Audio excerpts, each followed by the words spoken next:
नमस्कार, मैं राकेश परमार और आप देख रहे हैं महत्वपूर्ण मुद्दा।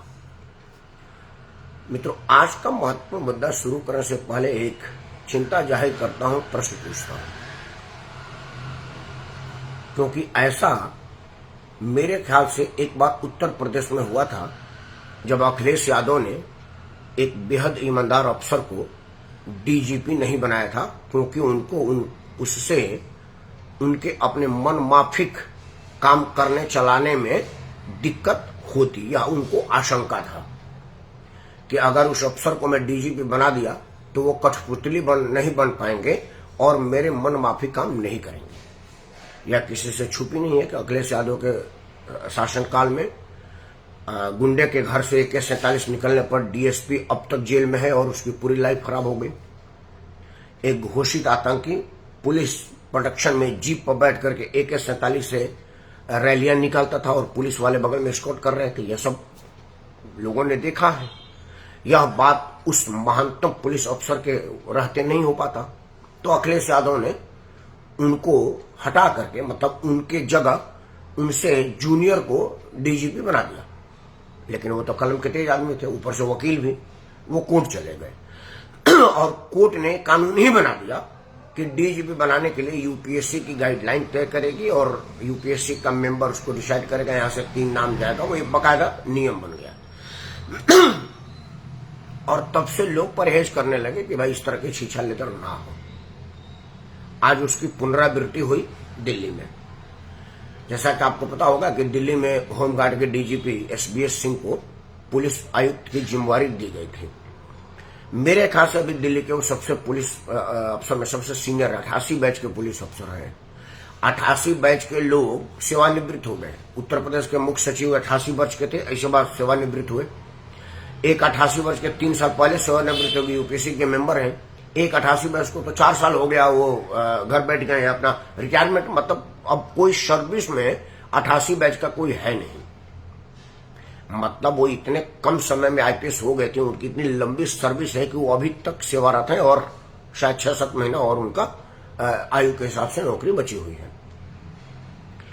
तो एक ऐसे आदमी को जो सबसे सीनियर है 6 महीना और बर्दाश्त कर लेते हैं।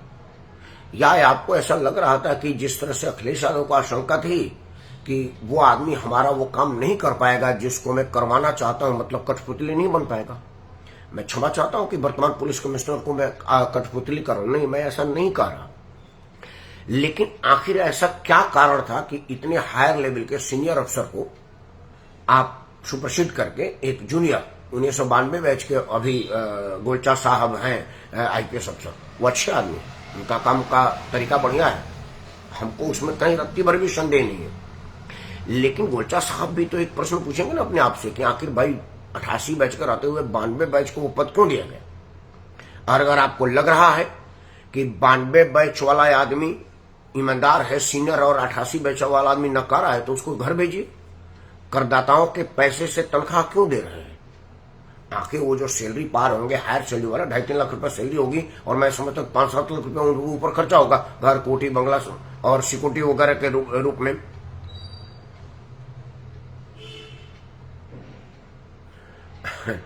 रोहित जी, मैं हमेशा से निष्पक्ष विश्लेषण करता हूं। सुनने वाले के नजर में कोई जिस चश्मे से देखता उसी में होता है। मेरा निर्णय बिल्कुल स्पष्ट होता है। मैं मुद्दा को पकड़ता हूं, अब उसमें आदमी पकड़ा जाए वो अलग बात है। खैर, आप सुनते रहिए, और भी कई चीजें हैं, हो सकता है अगला वक्तव्य आपको बुरा लग जाए। तो मित्रों, 88 बैच के अफसर को अगर आपको लगता है कि नकारा है तो घर भेज दीजिए। लेकिन आपको बताना पड़ेगा कि इतने सीनियर 4 साल सीनियर अफसर को 6 महीना 5 महीना और टाइम था, हटाने की क्या जरूरत थी। या दूसरा, उनको अतिरिक्त प्रभारी अगर दिया था तो नहीं देते, किसी और को दे देते, किसी जूनियर लेवल को, और बाद में हो जाता तो यह क्वेश्चन नहीं होता। मान लो किसी 93 बैच वाले को दे देते। पुलिस के कई लोग हैं, अभी मधु तिवारी हैं, special CP law and order हैं, उन्हीं को एक अतिरिक्त भार दे देते और जब बाद में 92 बैच वाला हो जाता तो वापस ले लेते, क्योंकि जूनियर से सीनियर लेता तो कोई दिक्कत नहीं होती। लेकिन सीनियर मोस्ट आदमी के ड्यूटी रहते हुए अगर जूनियर आदमी लेगा तो प्रश्न तो उठेंगे कि क्या कुछ आप ऐसा दिल्ली में करवाना चाहते हैं जो SBS सिंह नहीं कर पा रहे थे और अगला वाला करने को तैयार है। या एसबीएस सिंह के काम में आपको कोई कमी और खोट दिखी जिसकी वजह से उनको पदमुक्त करके गोलचा साहब को पदभार दे दिया। और तीसरा क्या कि और भी कोई सीनियर है क्या, क्योंकि मैं दिल्ली पुलिस की सीनियरिटी को नहीं ध्यान दिया, क्योंकि आज का मेरा मुद्दा दूसरा था, लेकिन दिमाग में आ गया कि नहीं इस विषय पर भी बोला जाए। तो मित्रों, कई बार आदमी कुछ करने लगता है तो उसको लग रहा है कि मैं जो करता जाता हूं ना वो कोई देखता नहीं है, खाता ना भाई जो मैं कह दूं कर दूं वही सही, लेकिन ऐसा होता नहीं है। हर आदमी की नजर रहती है और लोग उसका विश्लेषण अपने अपने हिसाब से करते हैं। दिल्ली पुलिस के सीनियर ऑफिसर को हटा करके जूनियर को सीनियर बनाने का भी लोग अपने हिसाब से विश्लेषण करेंगे, जैसा मैं समझ पा रहा हूं। हो सकता है कुछ दूसरे लोग कुछ दूसरे तरह की करें, लेकिन माननीय गृह मंत्री जी से मेरा निवेदन है कि एक सफाई या स्पष्टीकरण एक जरूर प्रेस विज्ञप्ति के माध्यम से, ट्वीट के माध्यम से या अपने किसी हलकारे के माध्यम से प्रसारित करवा दिया जाता कि इन कारणों से 88 बैच के अफसर के जगह 92 बैच के अफसर को दिल्ली पुलिस का कमिश्नर बनाया गया। कुछ बातें जो तैर रही हैं वो मैं रख देता हूं ताकि आपको स्टेटमेंट अगर देना पड़े तो आसान हो। जैसे कुछ लोग कह रहे हैं कि एक क्लब के चुनाव को आपने नाक का चुनाव मान दिया था, क्योंकि आपके अति वफादार या खुद को वफादार बनाए रखने वाले ने वो स्टेटमेंट भी दिया कि अभी हटने वाले हैं और फलाना जी आने वाले, वो हुआ नहीं।